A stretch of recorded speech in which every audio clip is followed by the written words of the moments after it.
Pete joined us on the Down to Business podcast today, and on top of talking about all things forward obsessed, he posed some really interesting perspectives, some questions, just some thought processes, even some statistics, honestly. So I'll take it really back to the first thing I said, forward obsessed.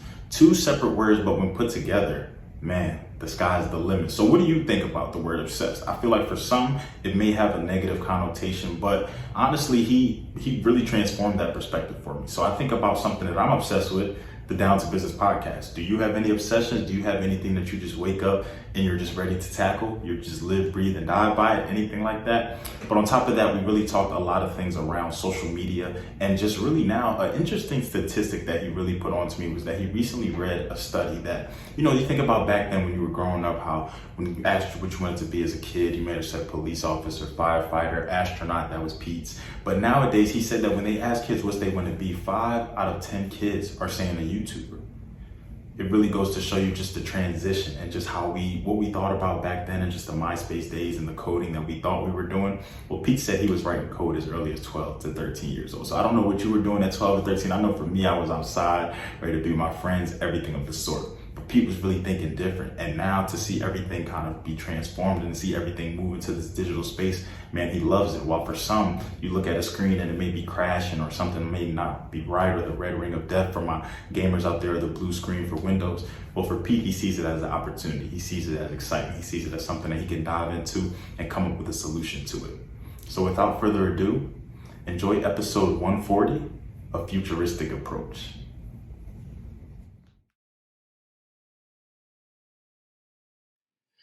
Welcome back, everybody, to another episode of the Down to Business podcast here with Tamar Turner. Man, sitting down with I'm not even really going to disclose too much of his background, of his resume, of his expertise, because, just reading the bio that was sent over to me, just really being able to talk to his team about him and really see everything that he has amassed thus far and is still doing, I was blown away. And that's not to, discredit anybody who's been here before, who's been on the podcast, anything like that. Everybody has a unique background, story, expertise, everything niche. But Pete was somebody who, just reading, just going through the websites, going through the social medias, man, I was just like, I was like, we need him on the podcast. We had a very quick turnaround time. So I have to give a big shout out to him and Ken and the team over there, and just for making everything happen, making everything seamless. We love as easy as possible. I will say, though, I was a bit reluctant to take the interview. He did go to UConn, y'all. So for all my ECU, my Pirates out there, granted, they're back in the Big East. It's all good. They're not in the American Athletic anymore. But if y'all were there when we were there, the Shabazz Napier days and everything like that, that UConn really gave us a lot of trouble. So I did have to, I was thinking, I prayed on a little bit, but nonetheless, we're here now. I couldn't take it too personal. So Pete, how you doing today? How's everything on your end? Doing good. And just for all the listeners out there, I was in my dorm room doing a lot of coding when everybody was at Gamble watching UConn win against other people. So don't hold that against me. He said, "Look, y'all, he didn't have anything to do with that. He was working on his craft. He was building and grinding." Definitely not. I love that a lot. So I know we're going to have a host of people tapping into that. I know your network is going to come in. I know my network is going to come in. I also know we're going to get some newcomers along the way tapping into both of us. So to make sure everybody's on the same page, to make sure everybody is just up to speed, can you, one, just tell us a little bit about yourself? And then two, can you just tell us what brings you on the Down to Business podcast today? Yeah, absolutely. So, well, thanks for having me for one. So my name is Pete Senna, and what brings me here today is I just had a couple people reaching out to me and saying, this guy's up to some interesting things and looks like he's, really getting down to business, puns intended. And I just love talking about entrepreneurship and helping business owners of all shapes and sizes, from just getting started to folks who are on their third or fourth company. So happy to be here and, answer any questions and talk about anything. Absolutely. I love that. I love that we're gaining traction in different places and different spaces. So the very first thing that stuck out to me, forward obsessed, that was something that, just in the website, in the bio, it was something that I came across multiple times. And one, I'm big on consistency. I love that. So the fact that you have mentioned this, included this, been intentional about making sure that people see this type of verbiage, I know that it's something that you're really focused on. So I need the breakdown. Why forward obsessed? Where did really this drive come from? Why did you kind of just lock in this way and really wanted to propel others forward? Yeah. So first, let me just kind of break down the two words, because I think that they go together in a really interesting way. So one, I think obsession, whether it's, we're just talking about basketball, whether it's basketball or sports or design or tech, which I happen to be sort of really, really focused on. I think that passion is one thing, and you can have a passion, whether it's personal or professional, whatever it is. But I think that obsession is where you take things to the next level. And it's what, if you think about anything for the listeners or the watchers of this in the future, like if you think about anything that like you're really obsessed with, it could be anything. It's almost to a point where there's just such a thirst for that thing, whatever that thing is. I'll let you replace your own version of obsession. So for me, technology design I was always obsessed with what's next, right? I fancy myself a bit of a futurist. I've always been one that's like been into sci-fi movies as a kid, just like love seeing that kind of like Tony Stark, Iron Man looking future, right? So with that, that's where that obsession came in, and to be always pushing to the next tier, whether it's the next business or the next idea or the next win or whatever it is, that idea of always leaning forward, right? Failing forward, getting back up, keeping things going. So that's really where the moniker of Forward Obsessed came from. Ironically, it came up where one time I was just putting something up on Twitter. I've been on Twitter for a long time, back when it was still cool. Hopefully Elon doesn't keep fucking it up. But jokes aside, I think that I used the hashtag one day, Forward Obsessed, and it just started getting love, and the people started engaging with it. My team started really vibing with it. We started putting it in different marketing materials. And then over the years, it took a lot of different twists and turns. And I'm sure we're going to get into that on the business podcast here today. But I think that for me, it's a way of being, it's a way of living, it's a way of building businesses. And over time, my partner and I, my co-founder, we've built a lot of companies together, and we were like, you know what, we need to launch a podcast. We want to sort of get in the minds of forward obsessed business leaders.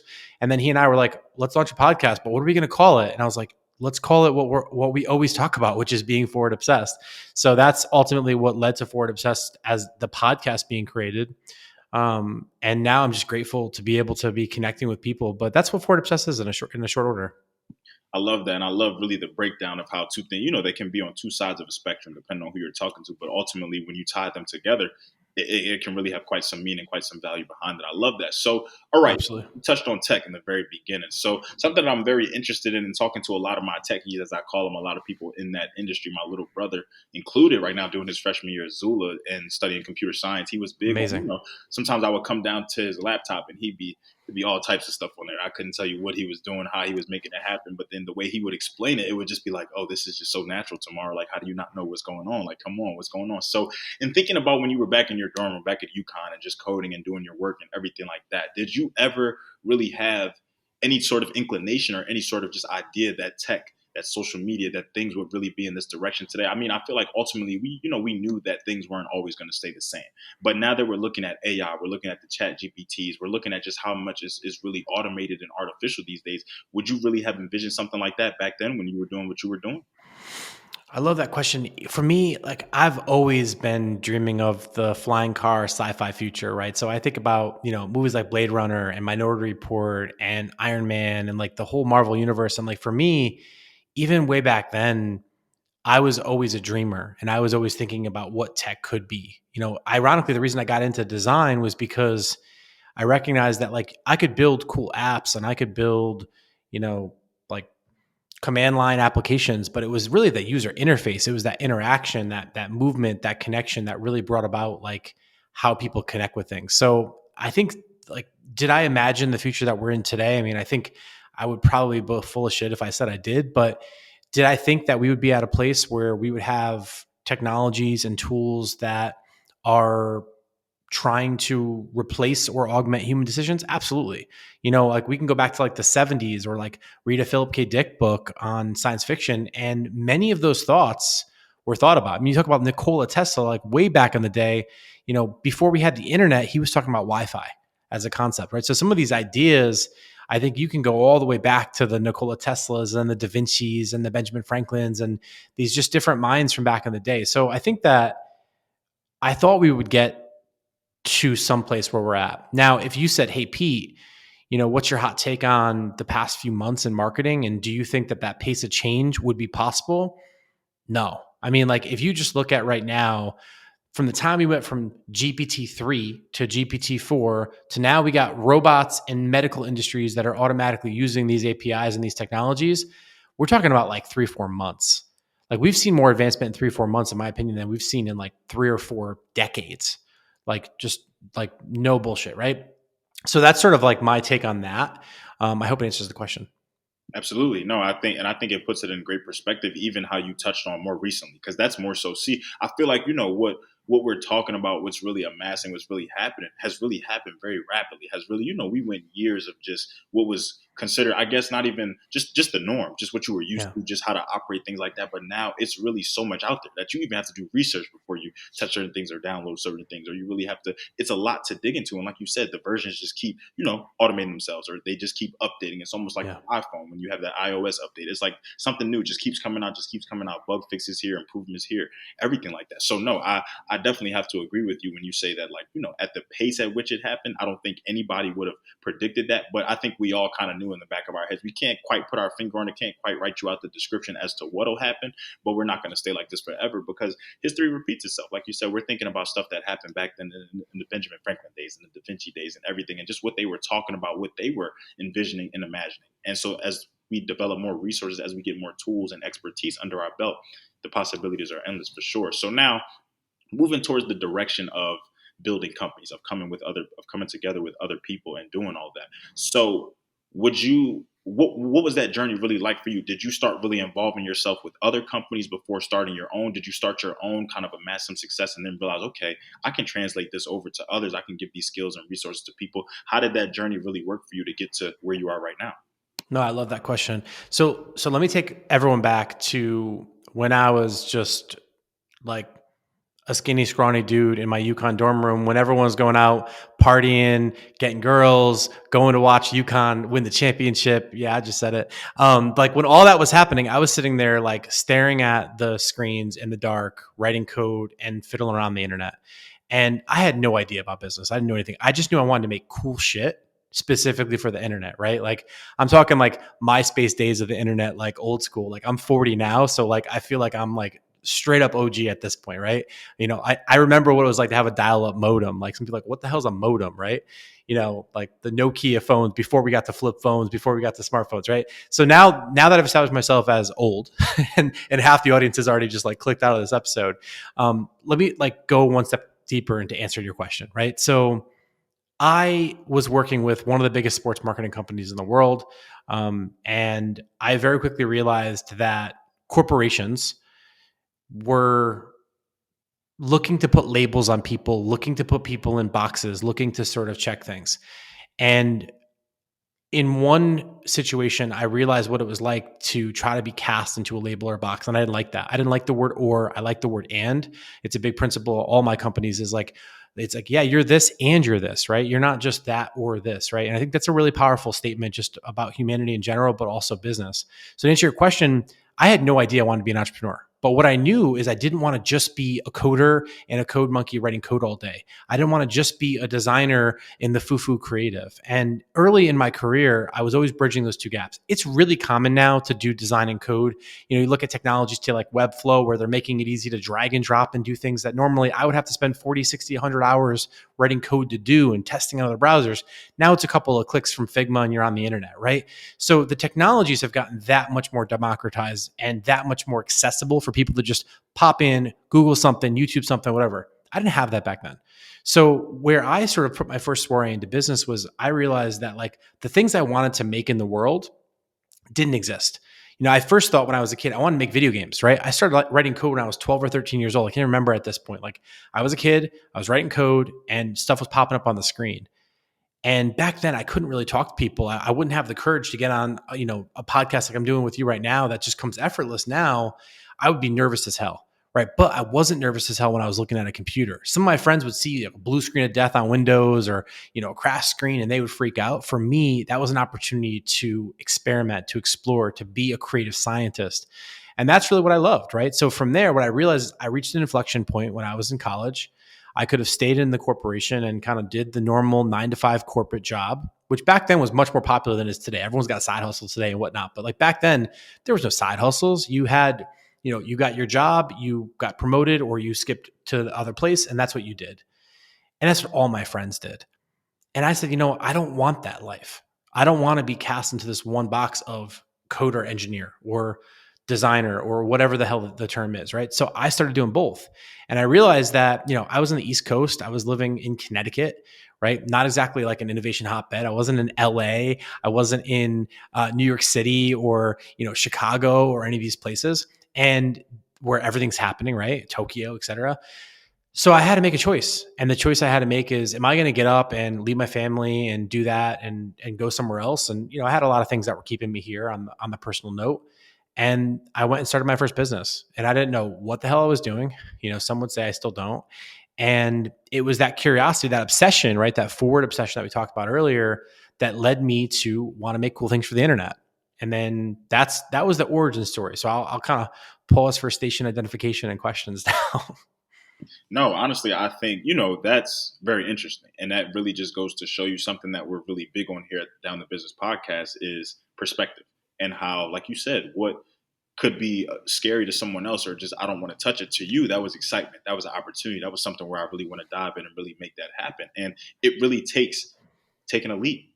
We don't, Yeah. if we think about so much about the perfect start or just the perfect time or just the perfect moment, we'll forever block our blessings. We'll never know what's on really the other side. And I highlight this in so many of my episodes. If you've been locked in, that there is no perfect anything. And if it is Yeah. perfect for you, how do you improve upon that? Because to me, perfect is flawless. It means no mistakes. It means God sent. So how do you go from, you can't be double perfect or more or perfecter or the perfect or the most perfect. So for me, it's just like, you have to start, you have to set that foundation. You have to build somewhere, because even as we talked about in the interview, what we were looking at back then, how we were operating then, the MySpace days, MySpace, and it was crazy that you mentioned that, because whenever somebody mentions coding, I always think about that post that I saw that people say like we were really coding back then and we didn't even realize it. That yes, I think about some of the hardest times that I had to do in my life was making my MySpace page, or trying to get things to float this way and trying to get people to come this way and show my top 5 here. And I used to, and it was to the point where I personally didn't, but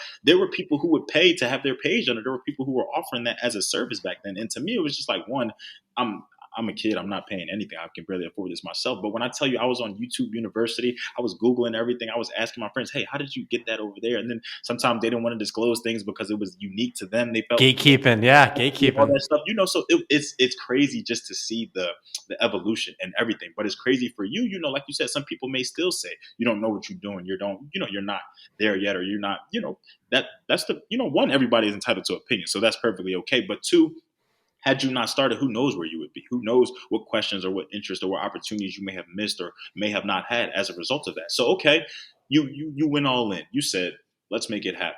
I'm just going to do it. What was really eye opening to you in the beginning? What step backs did you have to take? What did you really learn about yourself that has allowed you to, like I said, really get to this point now where you are? Yeah. So a lot there. I would say, like, first and foremost, like, knowing that I hate to fail is something that, like, still to this day, like, drives me. It's like, some people say, like, do you like to win or hate to lose? And, like, I don't really know how to answer that question. It's a classic interview question. So maybe I'll ask ChatGPT that later. But in all seriousness, I think for me, the the pinnacle moment for me was when I first hired some people that put some trust in me. And at the time, I was still with my parents, but I was paying full time salaries and I was bootstrapping. And every dollar that was coming in was going right out the door. I wasn't paying myself a salary. I was just, living my parents' couch, trying to get this thing going. And in the beginning, when I recognized that people put their faith in me, their trust in me, they were expecting that paycheck from me. That's where shit got real for me. And I realized that I couldn't let these people down. One of them had a kid at the time. Again, most of us were pretty young, but like one of them had a kid, and like another person like walked away from a really lucrative opportunity because they believed in me and they believed in my vision. And I just didn't want to let that person down. I don't want to let those people down. And I think for me, it was that fear of failure, both for myself and having to sort of go back to like my friends or my family or whatever and be like, yeah, I let all these people down. Like, that was the thing that kind of lit a fire under my ass. And I would say that was the sobering moment of business for me that I talk about a lot, which was like, that was an inflection point where I realized like it was do or die, in my opinion. And, I'm not trying to knock anybody like that does something and it's hard and they quit. But I just think that right now, like, we don't see Mr. Beast and Billie Eilish quitting on their first video or their first song. But everyone's talking about what Mr. Beast has and what Billie Eilish has. I use that example because I saw a stat recently that was like, you know, like 5 out of 10 people want to grow up to be a YouTuber when they ask like little kids or something. Back in the day, it used to be, I want to be a policeman or a fireman or whatever, astronaut. I want to be an astronaut. And it was like, now people want to be a YouTuber. But it's like you ask most people who want to be YouTubers, how many YouTube videos have they published? And the answer you can answer on one or two hands. And really, like, it's a numbers game. You got to put the reps in. It's like anything else. And I think that's the problem that I see right now. And I'm not trying to like shit on like Gen Z because that's not what I'm here to do. But like what I will say is like I see a lot of people that quit 6 feet from gold. And if they just stuck with it for like another few paces, they would have had that inflection point. They would have had that thing. It would have happened for them, but they quit, right? Like LeBron didn't just pick up a basketball and become one of the best ball players in the world, right? Like these are the things that I think people get wrong because of this Instagram infinity pool, this TikTok flick and script that happens. And we see these people that have it. And I gotta be honest with you, man. Like I've for a lot of the brands I've worked with, we've hired these types of people, these YouTubers, these influencers, paid them lots of money for their posts and their sponsors and all that other stuff. When you meet some of them, they don't have their shit together as much as you think they do when they're on the video. A lot of those things are like leased or rented or borrowed, the bling and the cars and the this and the that. Like the amount of people that take pictures in front of other people's private jets makes me laugh. And I'll just stop on that note because I'm not here to talk shit. And man, some may call it that. I call it, that's really the truth of the matter. And I think that one, you hit one of my favorite analogies. Some people stop when they're right there. I always think about that picture of the two men. One man, they're both digging. They both have their pitch axes and everything like that. They're going. The one guy hit it. He's celebrating. He's going crazy. The other guy, I guess, hears it, gets wind of it, and stops. And had he gave it probably about 2 or 3 more strides, he would have just been there. So, and that put a lot into perspective for me because I will definitely be the first to tell you very transparently that there was one point where, I was just looking for who's going to be my next, what's going to make me go viral, what's going to put my numbers up like that. And to me, I didn't realize at the time that it's not really about that. One person isn't going to change my entire trajectory. It can, one thing can change it, but even if that is to happen, how do I what do I do to rebound from that? We see a lot of times people are one hit wonders in Yeah. any industry that you think about, and that has to, in a sense, it has to suck. Like it feels good in the moment. Like, yes, everybody, you're a craze, you're a fan, you're getting all the hype and everything like that. But once all that dies down, once the social media app closes, once the phone locks, who are you? And that's really what I had to realize Yeah. for myself. Like, what do I love? What am I passionate about? Why am I worried about the next person? Why am I worried about their followers? Why am I worried about the count? No. And that's why now 130 plus episodes in now, 150 plus business owners, 3+ events. Had I really stopped when I wanted to stop, this podcast would have stopped in 2019 when I started, and I started in November at the end of the year. So that would have really only gave me a month. But I think about everything. I think about the decisions I made to make every 10 episodes a series, to get new logos, to reach out to new people, to do different things. And had I not really lost my sense of comparison, because comparison is truly the thief of joy. And I feel like, I really was being too hard on myself, but it was being too hard on myself because I was looking at everybody else. Like you said, a lot of this stuff that we see, man, it's a facade, and it's not to down anybody, but that's just real life. Social media is very rare that you come across people who are going to give you that true, transparent journey from start to finish. We see now people are editing their pages, or everything looks right, or all their posts have to look a certain way, or just that aura, or just that mantra. No, for me, like, I Mhm. want you to see everything. I want you to see when I made my Instagram back in 2014, when I probably shouldn't have had it. I want you to see, I want you to Yep. see everything, because I want you to see how no matter what happened, I stayed here. I went through growth. I went through trials. I went through tribulations. I went through loss, everything of the sort. And I want to really see that. But for me, it made me appreciate it that much more. It made me realize that, once my numbers started going up, once I really started staying consistent, once I made new social media connects, once I opened up my booking website and people started coming through, I said, wow, this can happen. But it's really just about you staying steadfast.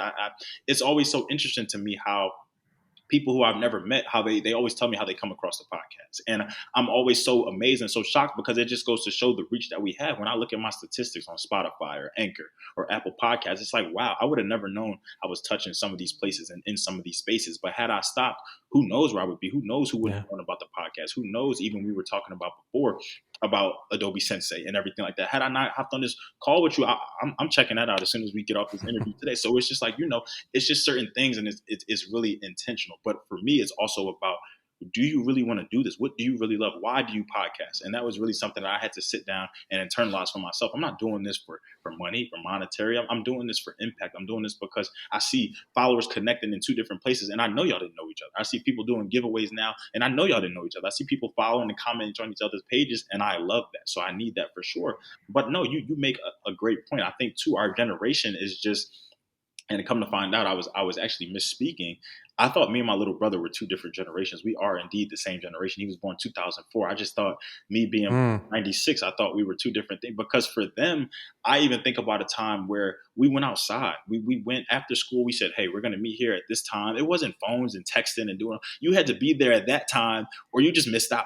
My little yeah. brother, it's everything. They're knowing what time we're going to meet. Text here, FaceTime this, social media this. Sometimes to the point where, like, you meet these people, they have no social skills. They don't really talk. They don't really know what's going on. Or you meet these people, like you said, and all is not what meets the eye. And then for me, I had to realize that. I had to realize that some of these podcast setups, some of these videos and shoots and everything like that, it's not theirs. It's not, it's not necessarily theirs to keep or have, or just something they have. People pay money.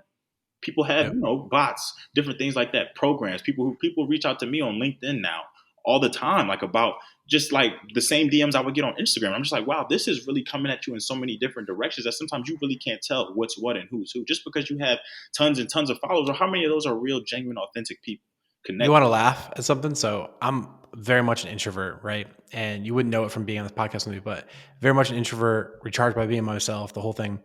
And I was really into like internet geek culture, right? Like, coming up with like an IRC, which is basically like kind of like Discord today, but like IRC back in the day. Like I was very much in these like closed chats and that sort of thing. And I got really good at that internet culture.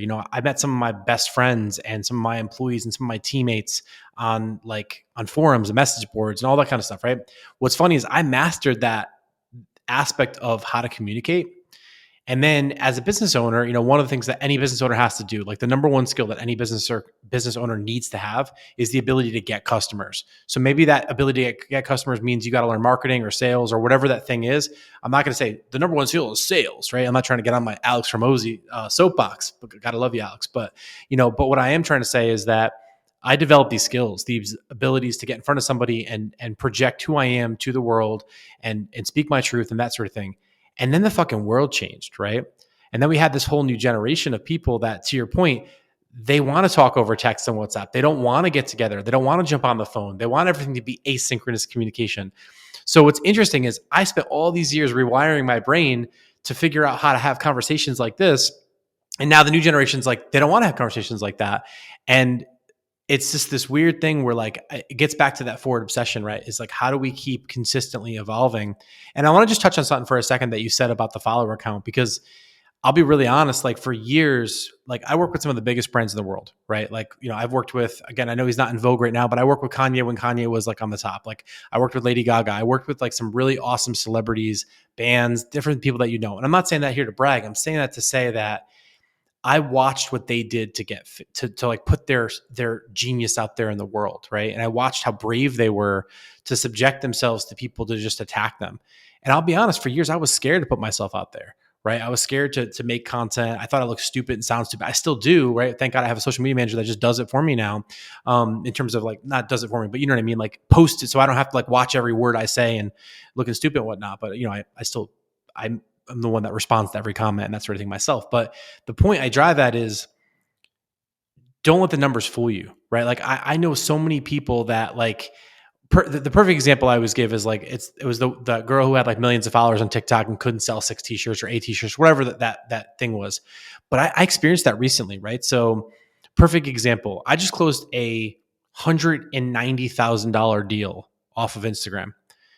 At the time that I'm recording this podcast with you, I have like just over 1,000 Instagram followers, right? Nothing special, right? Most of them are like my friends. Some of them are my clients or my old clients that I've done business with.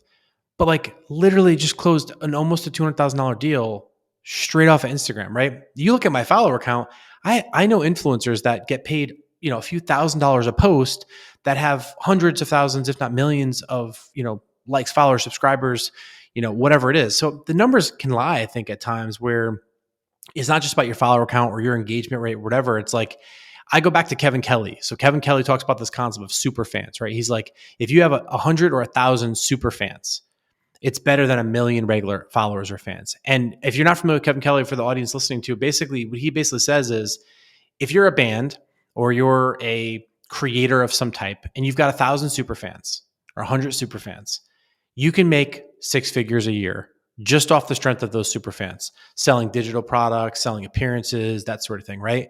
So what it comes down to is, I think we're in a world where it's about content quantity, but really I think what we've forgotten about is it's about relationship quality.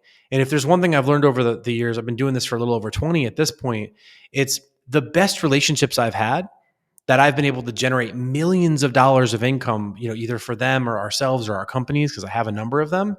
What it all comes down to is, do I know you? Do I trust you? Do I like you? Do I want to do business with you? And then when you get that opportunity to do business with somebody and you don't fuck it up, I can swear on the show, right? It's cool. When you don't fuck it up, that's when you get the opportunity to get a second at bat. But I think a lot of people just want to rush. They want to close that deal fast. Like, you go on my IG right now, you go on my TikTok, you go on any of my things. I'm not selling anything. Like, I'm not trying to sell you anything. I'm not trying to sell you some $50 course, whatever. I'm trying to put knowledge and wisdom out there for free, knowing that I'm going to help people get to their next stage. That karmic effect is going to be worth way more than like me trying to get 1,000 people to spend $50. Now, again, that's my take.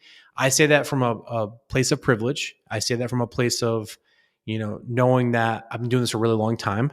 And, now I go to expensive ramen restaurants, but back in the day I was eating the cheap cups of noodles, right? So I put my time in, and and I'm proud to say that I'm still putting my time in, right? I'm still doing the reps. I'm still, up late at night. I got a kid now, I got a family now, but I'm still up late at night, drinking caffeine and making sure that I can like learn about this AI stuff and like coding these different technologies. I have a whole coding team. I got engineers that work for me at different companies, the whole thing, but I'm still putting those reps in because I realize that, like, just because I've got this now, what got me here is not going to get me there that next paradigm. So I wanted to put that out there for the audience. I hope it's helpful, because I just I don't want to see people getting lured into these Instagram infinity holes and infinity pools of like just draining people's sense of dopamine and reality. Relationship quality, I think that's so important, man. You said it. And I think too that we think about a lot how it's really more than what meets the eye. Like you said, like numbers are don't. As somebody who has 4,000 followers, 1,000 on the podcast page, I've never closed a deal even remotely close to that. It just lets you know what work is being put in. And I was quickly going to correct you, but you said it yourself. You not only put the work in, you're still putting it in. And to attest to that, y'all, to everybody listening, something that Pete asked me before we started this interview was, what direction is your podcast going? What are you trying to do? And I think that for me, that ultimately, it just put me at ease. It was just like, no, not to say that anyone who's been a guest here in the past, I felt like, you've come on here just with your own agenda or anything, but there are people out there with their own agenda. Like he said, he's not trying to, we know people who are offering these courses and who got the information from where, and how you just, we can get into all that. We don't need to. Copy paste. Now we know that it's out there and you're going to tax me up for it, information that, is out there for free. But essentially, I can definitely tell that you're not really in the business to sell. You're in the business to give that value. And that's why I really appreciate that in this interview, just because that's really what it's all about here, man. There's so much insight. There's so many gems, which is why I really and truly call this the Black Mirror of podcasts, because for those of y'all Ooh, I love who are that. not familiar with Black Mirror, it was a show that threw me off at first, meaning like, why is season 5 or 6 up here and the season 1 is at the bottom and the episodes are all crazy? By design. It was because you could click any episode. You could start anywhere. You could be watching the White Bear episode, or you could be watching the social media episode where they needed all the impressions and stuff like that. Like, we can really, Black Mirror was such a mind-blowing concept to me. But then I thought about the podcast and I said, wow, well, if you start on 12, if you start on 35, if you start on 110, you're still going to get some value or some content. You pick a title that stands out the best to you. You pick an industry that stands out the best to you. Essentially, you're not going to miss anything. You can always go back and get that value. It's not really going anywhere. And I think about a lot of times how there's so much out there, information overload in a sense. Google, YouTube University, as we call it. Now we have the chat GPTs that'll pretty much automate anything you want to do it. I have people typing their resumes off for that, doing proposals, cover letters, all that. I'm not trying to blow anybody's cover. I'm just saying this is really the reality of what we're in. But when you think about, really what started that, really what drove you, really what allowed us to get to this point, man, there were so many stepping stones along that journey. And to hear people like Pete saying this, 20 plus years in, 26 years old. So Yeah. he's almost been doing this as long as I've been alive. But for me, it was just like, sometimes if we don't get viral moment, or if we don't get that, damn, I'm a year in, why am I not, hitting it? There are some people who I've talked to who have literally been in their industry 30, 40 years and are just really getting to the point where they're like, okay, I'm good, I got it. And why? But even when they say they're good, they're got it, like you said, still up late at night, still taking care of the family, still putting the reps in, still having to hire, still having not only to hire, but manage, because everybody that you bring in, everybody that's on the team is not with the team. You know what I mean? So sometimes you have to Yeah. figure out best course of action in that way too. But to hear, that even through all of this, even through the trials, even through the losses, even through the lessons that you had to learn for others, you're still passing that information along, man. It just humbles me so much more and really drives me, because it's just like, wow, you're really speaking the language of the podcast, and you're in a totally different industry, but essentially that value, that morale is still there. So I appreciate you saying that. of course, I do. another thing I was thoroughly impressed by, as I said, your resume definitely blew me away, and I feel like Ken only gave us just a taste of the bio, was the name Digital Surgeons. I'm big on names, big on just the story, the meaning behind it, everything like that. To me, I know what it sounds like when I hear that. But I want to hear from you. I want the listeners. One year, you're probably thinking your own, you get your digital insurgents, you put that together. I feel like we put a lot of words together that mean things separately, but when you put it together, forward obsessed, relationship quality, digital surgeons now. So for you, why digital surgeons? And really, I'll also even ask a follow up to that. For those people who are not familiar with digital surgeons, haven't been on the website, haven't seen the social media, haven't did anything like that, what can they expect when coming across your content, when coming across the website, when coming across what it is that you do specifically?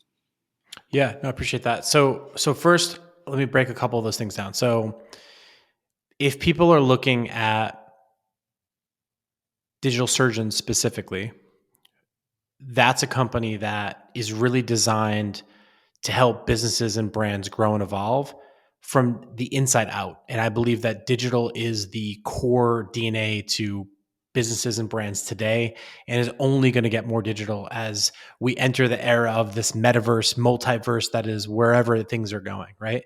Putting that aside for a second, so where did the name come from, right? So the name came from when I was first getting started. I was constantly getting projects thrown at me.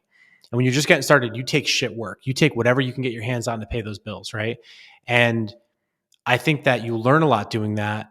There's good and bad in that. I'm not saying I would suggest that for everyone, but what I would say is I was always getting this like rat's nest of code of like messy things or like a crazy deadline.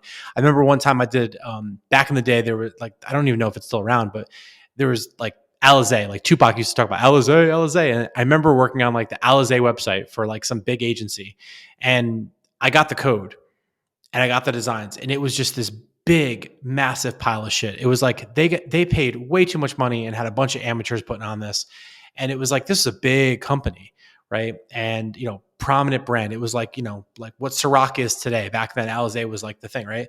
And I'm not trying to date myself, but I'm trying to say like I was always getting a rat's nest of code. It was always messy designs or messy code, and I had to go in and I kind of had to do surgery on the shit. Like I had to rip it apart. I had to make it better.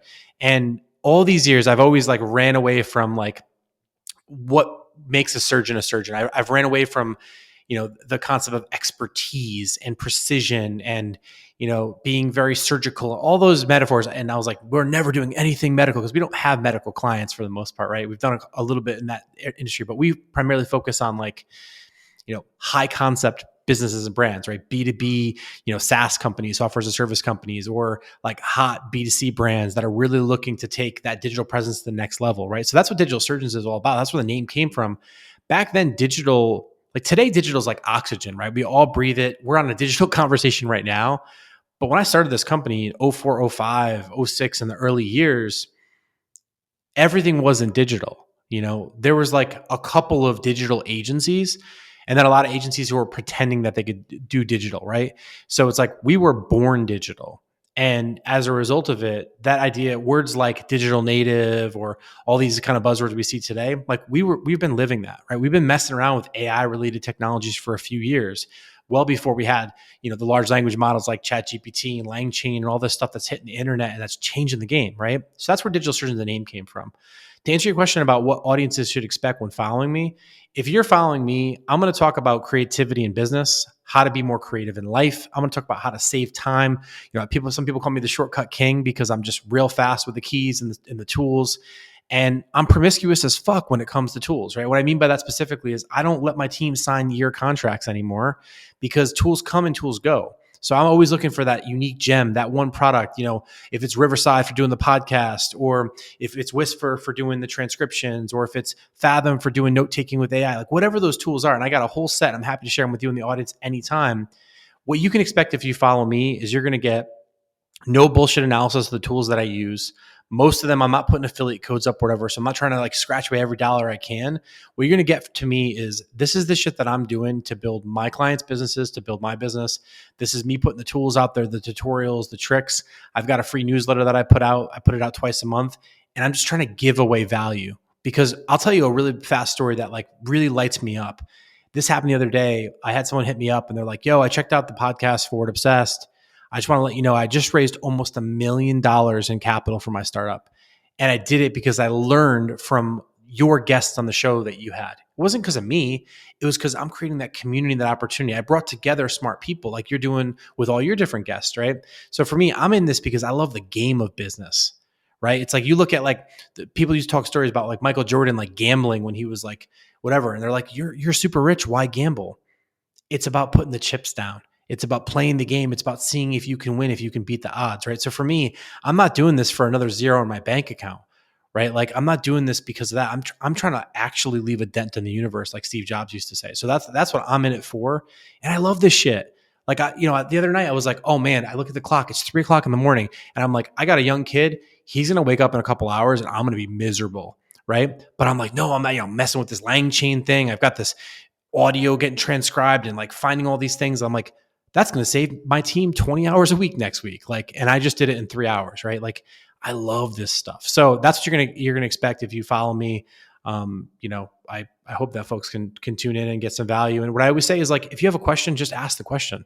Like, it's so crazy. You always like, say like, ask comments in the comments below. What I've been saying lately, it's been adding a lot more value, I think, is I'm saying, hey, just DM me if you have a question, because people don't want to look stupid, right? People are afraid to put something in the comments. And I'm like, the problem is if you don't put it in the comment, my engagement rates tank. And then I don't have the time to keep making the content, So that, I don't know your thoughts on that, but like, I hope that's hopeful for the audience. I love that. No, I'm big on like a call to action, or just I love putting the ball in other people's court, and that's why I'm big on just something I sense in you is, and something that I was really a mantra in my life for a very long time, was impact over income. I'm not really worried Ooh, I about love that. how many dollars are, like you said, the zero in the bank account. Yeah, it would be nice, but that's not the end all be all for me. The end all be all is really just being able to impact, being able to see the value, being able to, you tuned into the newsletter, being able to hear that you raised $1 million from your startup off a guest that I had, being able, some of the testimonials and things that I've heard about the podcast that were a result of the podcast, it's blown me away. It's motivated me. It's made my day in some cases, because I would not have envisioned that. It's not to say that, I sell myself short or anything like that. But, Yeah. When you're, like you said, you love this, when you're so passionate about something, when you can just hear, when you can talk about something for hours on end, to then hear other people's perspective about it, or the first impression that they got from it, or the experience that they got from it, man, it's definitely eye-opening. But no, I'm big on that. Like, I have read so many posts or giveaways or just different things like that where people just do not follow the instructions. And I think it's too, like you said, that fear, or just not wanting to, or simply people just don't read that too. Yeah. But I also think that, everybody doesn't realize that somebody could have that same exact question as you. Somebody could have that same exact insight as you. Even if they didn't really have it as a question, it can make your mind think. There's so many times where I've read things or heard things or thought about things that, wow, it wasn't necessarily a topic on my mind. It wasn't necessarily something that I would tell you that, hey, I've inquired about. But now that you said that, curiosity strikes now. And it may not be the exact same question you had, but now I'm thinking of a follow-up or a rebound to that, or 100%. or anything like that. So I tell people, I'm big on it. I'm big on, at the end of the day, people are going to do what they want to do. But, and as long as I'm big on the, also, you can lead a horse to water. You can't make them drink it. You know what I mean? So I'm as much as I want to give everybody the tools, the resources, give you everything that we have, and show you over and over and over again. Tag this, tag that, repost it, let you know, hey, this is what we're doing. It's up to you to truly tap into it. And I've even noticed that with some of the podcasts, the audience, the followers, there are people who, I thought would have been on my side from day one, just tapped in, just locked in, just really making it happen, no questions asked. And then I see when you first followed the podcast, I'm just like, oh, wow. One, I thought you were already here. I thought you were a part of it, but it also goes to show that, sometimes your personal audience is not always your business audience, and it's not always. Oh, it almost never is. And also, like, now we're going to talk about haters. No, it's like, it's funny is like, I tell people, if you are not interested in engaging with my stuff, unfollow me. because you're just going to fuck up my engagement rate anyway. But on a serious note, it's like, it actually makes me sad when I think about like my friends or my family. It's like, these are the people who are supposed to be the most supportive, but whether it's fear or jealousy or insecurities, whatever it is, they don't, right? But again, not trying to take it there. But what I would say is there's something that you just said that, and it makes me think that we're living in a fast food distraction economy. And everyone knows that fast food's killing them, right?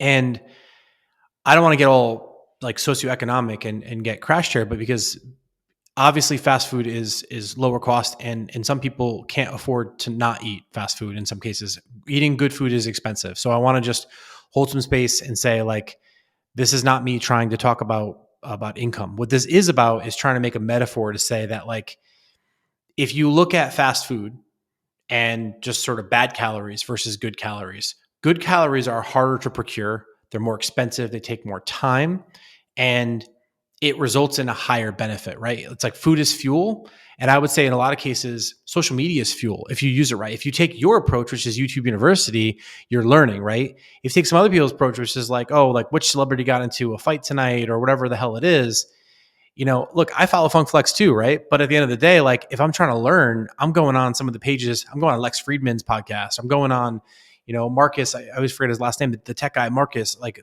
his podcast, like, or his YouTube videos. And like, that's where I'm learning, is like digging in, going deeper.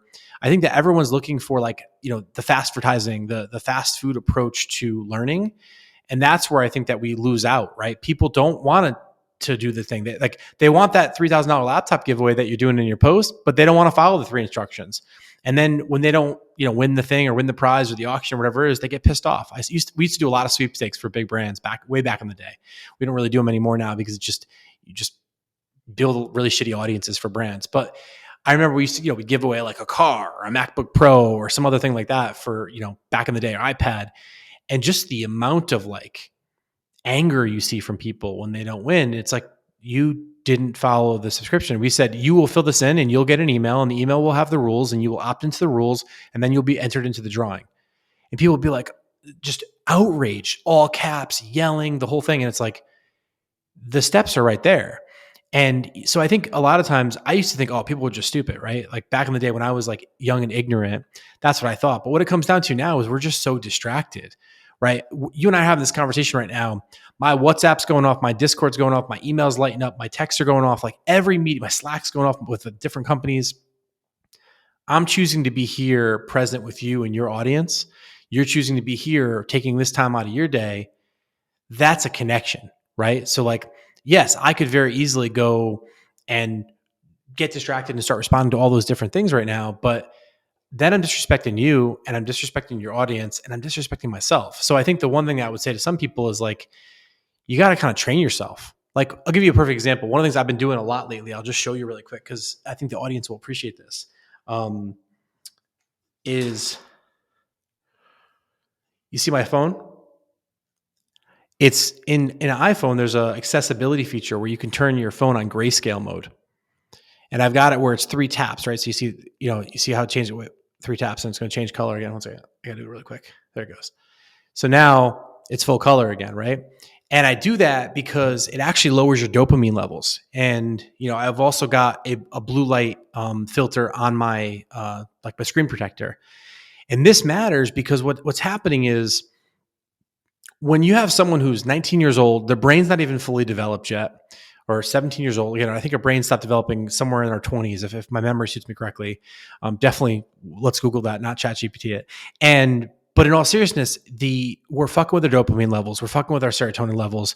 We're messing with the circadian rhythms of how we as human beings and species were set to operate. And then we wonder why we're not sleeping. And then we wonder why we're anxious because we're creating that dopamine loop where I need to see that next thing. I find myself sometimes like swiping on my phone and my phone's closed. I'm like, what am I doing?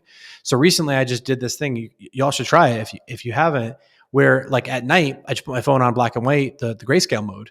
And that grayscale mode it's an accessibility feature, right? For those that might have like color blindness or whatever. But that feature is Instagram's a whole lot less boring, right? I'm in the business of design, right? So one of the things that I do for a living is design things that get people to spend more time in those things, right? Why is Candy Crush got all those different colors? Why do all these games all look like candy, right? The names, Candy Crush, the colors, because they stimulate the brain, right? It's like when you put something in front of a child and it's multiple colors. Why do all the kids shows have the bright colors, the high contrast? Because that there has an effect on that. So I think that we as a society have to be aware of, like, is your Instagram making you money and making you get closer to your goals? Or, and I replace Instagram with TikTok or whatever you want to use, but is the things that you're spending your time and energy on bringing you closer to joy and fulfillment, or bringing you farther from joy and fulfillment? And that's a question I think we have to think about on, like, not just here on this Down to Business podcast, but like, let's get down to it. Like, what are you trying to achieve?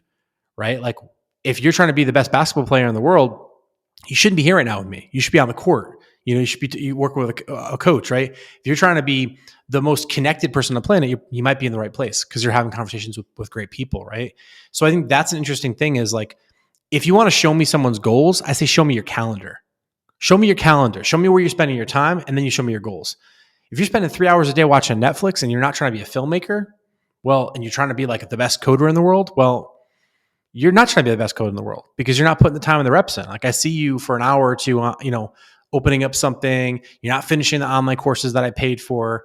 So for me, like, I just write those people off. I'm like, listen, like, if you want to be a professional, like, chillaxer, then be a professional chillaxer. Cool. But like, if you're trying to like do something and build a business, let's talk about that. So I don't know if that's helpful, but I just wanted to put that out there because I feel like people say one thing and they do another, and I'm all about action. All about action, man. And if it wasn't helpful to anybody else, it's definitely helpful to me, man. This is really why, I tell people all the time that I really don't do this for anybody. I mean, well, let me hold on. Let me take a step back. I don't do this for myself. Meaning, like, I could talk to I could get on here and talk all day if I wanted to. Just me. But I really do this. One, I'm realizing that it's more to it. I used to tell people that I'm for y'all. If you get value from this, if you're able to connect, like I said, I see mutuals who I know were not mutuals connecting, and I love it. I don't need credit for it. I don't really, not to say I don't care for the credit. I care that y'all built a relationship that's lasting, that's quality, that now y'all can go and do business with one another. You can put your audience in front of someone else's audience. You can be up here in the Northeast, they can be here in the South, and essentially it's like, y'all are right there next to each other. But what I'm Yeah. also realizing is that a lot of these interviewees, a lot of these episodes, when I go back and listen to them, it's really a call to action for myself. It's really the timing and what I need. It's really the alignment that I needed also for myself, and just the messages for the podcast. And people don't understand, as much as they come to me and tell me that they're motivated, that, wow, Tamar, 130 plus episodes by yourself, like, that's It's crazy. amazing. 2019, I think, man, 2019, I wouldn't have pictured this. I wouldn't have pictured the world changing. I wouldn't have pictured how part of the reason why I started the podcast was because COVID hit and I didn't know what to do. And I was Right. in the house. Right. I was an essential worker. It was just too much. And then, but now, like, to really think about me having locked myself into something for nearly 4 years, for me to be consistent, because yes, there were definitely times where I took some time off. I didn't drop episodes the way I wanted to, but never hung this up, never just closed the mic, closed the laptop and said, forget it. We all needed that. But as I listened to everything, I'm like, wow, like, this is really also motivating for me. So for everybody out there listening, as much as you have shared your feedback, have shared the reviews, the ratings, the all for the podcast and everything like that, I have to express that same gratitude and appreciation for you. Y'all are the reason why I go. I get to sit down with people like Pete, man, who really just essentially picked my brain today and didn't even realize that he did that, and really just, for me, lit a fire under me. Now I have different things that I'm going to look into, look for, and everything. And I know even when I play this back, it's going to be a totally different, just fire lit under me. So I thank everybody. I thank people like Pete. I thank people like Pete's audience who may be listening. I thank people like Ken for even connecting us and reaching out. And I think everybody out there who in some form or fashion not only spreads the podcast, but just spreads what you do, spreads that value, spreads that insight. I can't tell you that I've learned so much from people in the makeup industry and healthcare, real estate, and everything, and Absolutely. fields that, I think about, and things that I may not directly be directly involved in myself. But wow, there's an opportunity there. There's something that I can learn. There's more value. And even if I don't necessarily involve myself, there's value passed along to somebody else, because somebody else may be in this industry but didn't know that. Somebody else, now they hear you have a newsletter, they hear you're giving away free value.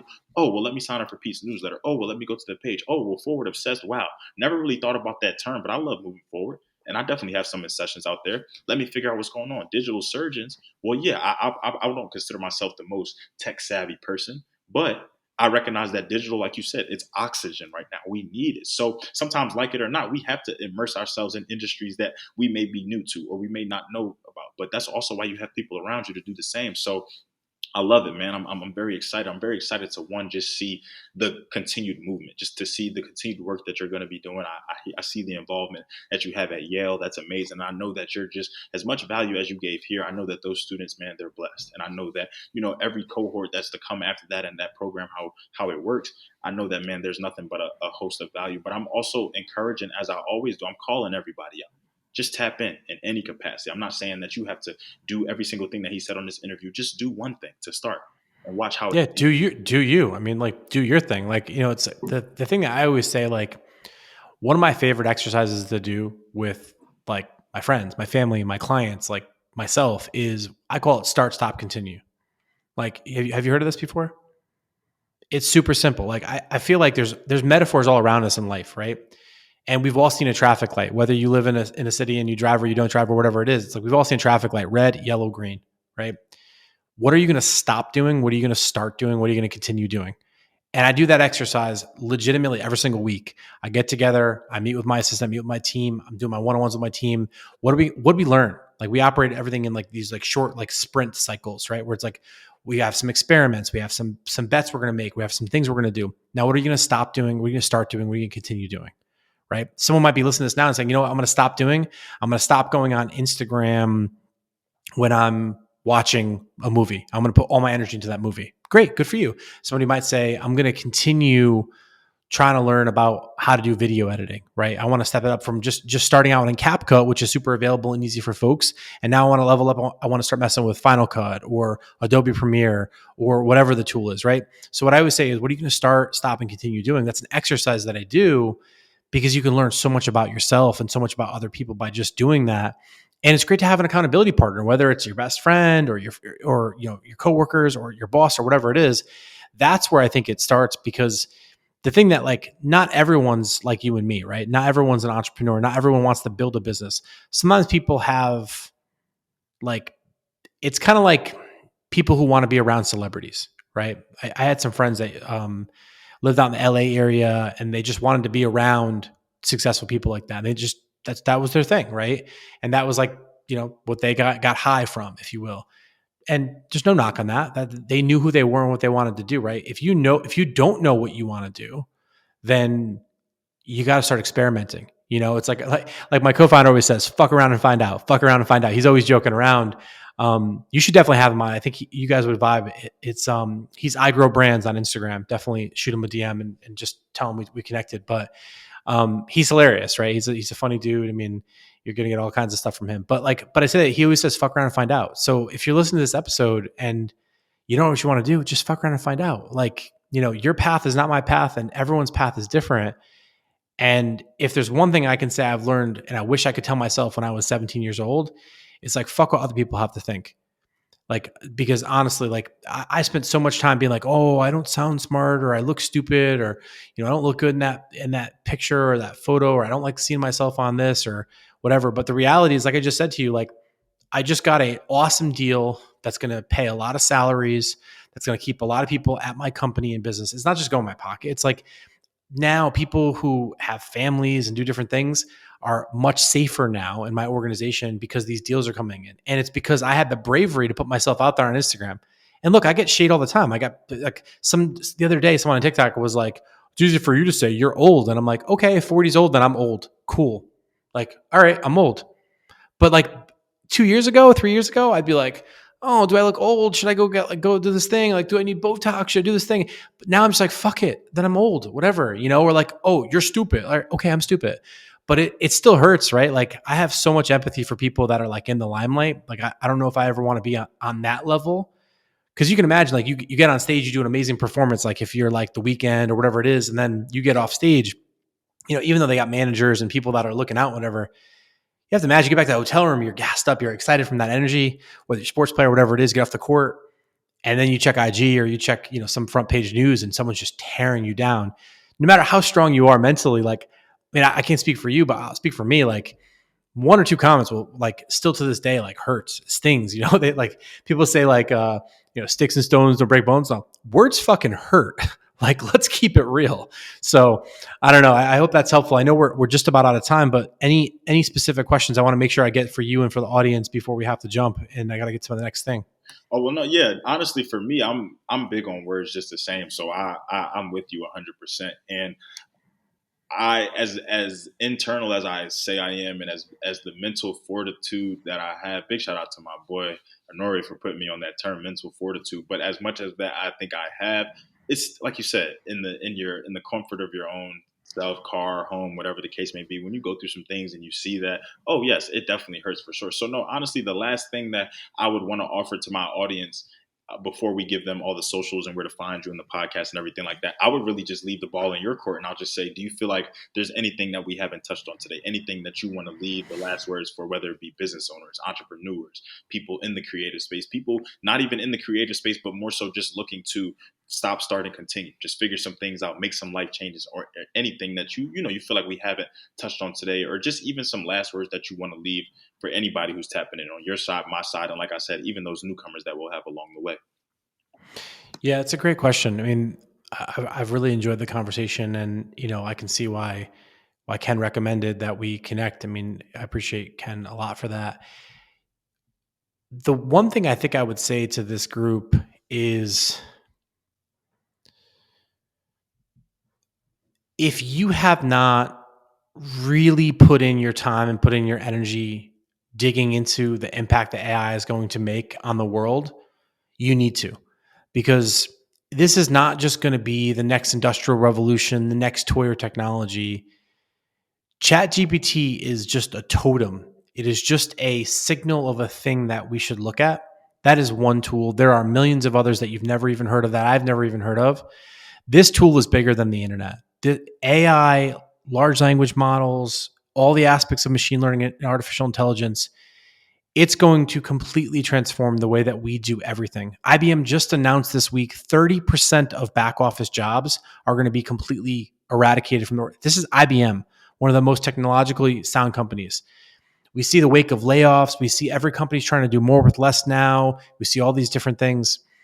The one thing that I would say we have to all understand is we have to learn and we have to learn to unlearn. So no matter where you're at in your journey, whether you're just getting started or you've been doing this again and you're on your second, third, or fourth career, it's okay. Start where you stand, start where you're at right now, but just please dig into these tools and technologies, because anything you spend time or energy on right now, these tools can make you faster, these tools can make you better, these tools can make you stronger. And AI is not going to take your job. Someone using AI will. So just understand, like, that's the big thing I would say just in closing is, like, I'm not a spokesperson for ChatGPT. I'm not a spokesperson for AI, but I know it's going to change everything. It's going to change everything. And if you're not digging into it, I'm using it for so many things, right? I'm using AI to do meal prep and meal planning. I'm using it to figure out like different ideas to get my kid to stop being, having tantrums, because I got a 2-year-old at home. Like I'm using AI to like generate ideas. I'm using AI to create content, to reformat content. I'm using it to do pros and cons. So like I'm thinking about my biases and like, what am I not thinking about? So like understanding these tools and technologies, they're a Google search away, they're a YouTube search away. Many of them are free. Many of them have free trials. They're accessible. And the same way that anybody with a phone in their hand can learn anything today, almost anything's possible if you put your mind to it. So what I would say in closing is just like, please take advantage of the opportunity to learn something, because no matter what you're doing, there's something in it for you. You just got to find out what it is. So that's what I would say just in closing. And really, man, in a hour interview, you really gave a lifetime worth of content here. So I I really, appreciate that. just thank you for that. And like I said, for people out there, there's always a gem, there's always a nugget, there's always something in there for everyone. Even when I hearing this episode at the forefront, I know what stuck with me. I know what was on my heart right now. I know what I need to do when I get off. I know the follow ups that I'm gonna do. I grow brands. I'm gonna look into the sensei and everything like that. But I know that as I play this back and get into it, there are gonna be some things like, wow, that's a nugget right there. That's something I can't tell you how many times I go back through these interviews and I replay things. Sometimes because I'm editing and I just need to replay it, but other times just because like, wow, that was really, a nugget. That was really something that I needed. So last thing and final thing, just let us know where we can find you. I feel like, you said a lot of important things today, but I feel like arguably the most important part is that connection, building those strong, standing and everlasting relationships. So when it comes to social media, website, anything like that, what are the best places to reach you and connect with you? Yeah, I appreciate that. So what I would say to anybody here is I'm Pete Senna on basically any social channel. My IG is Pete's Lens because they didn't have Pete Senna. One day I'm going to acquire that name, but I'm basically Pete Senna on everything. My website's petesenna.com. Click on the top right. There's a blue button for subscribe for the newsletter. It's 100% free. I'm not going to try to sell you anything. Um, I That's where to find me. And then I'm on LinkedIn, I'm on Twitter, I'm on all the places. So I would just say like, get at me wherever you're at on the internet. Ping questions my way. A lot of times I'll just pick a random question, make a tutorial about it or put it out there or whatever it is. So, I'm here to give value. I want to be what I needed for myself when I was 18 years old that I wasn't there. I didn't have that like person that I could Google and learn from. Thankful for people now they got ChatGPT, but like whatever it is, like ask the questions. I'm here and I appreciate you tuning in. Forever grateful, man, and thank you so much. And yeah, as I always say to all my audience out there, tap in, man. These people are giving their time, their effort, their energy, and everything like that. They could have been elsewhere. They could be doing everything. Like he said, he's dealing with the terrible twos right now. So that's not fun. I think about my little brother, my god brother, when they were going through all those stages. It's not fun. Probably even when I was going through that stage, I was Yep. a home wrecker or something like that. So, but no, Pete, seriously, thank you to you and Ken, like I said, for the great turnaround, for just an amazing conversation. I'm definitely looking forward to connecting further, subscribing to the newsletter, seeing everything that's to come. But truly, I take my hat off. Truly, I really bow my head and just thank you for the value. You could be doing things totally different. You could be doing things really you are doing things on your terms, but we also see what other terms look like for other people. But essentially, you said it in the episode and you said it best. Do what works for you. Appreciate that. Stop, start, and continue. So no, thank you for the value. Thank you for the insight. And like I said, I'm looking forward to the continued connection. And to everybody out there who continuously taps in, whether you're coming from Pete's side, my side, or whether you just came in because you heard about something along the lines of two people just giving some great value and having a great conversation. Thank y'all all. I love y'all. This has been another episode of the Down to Business podcast. Here with Tamar Turner.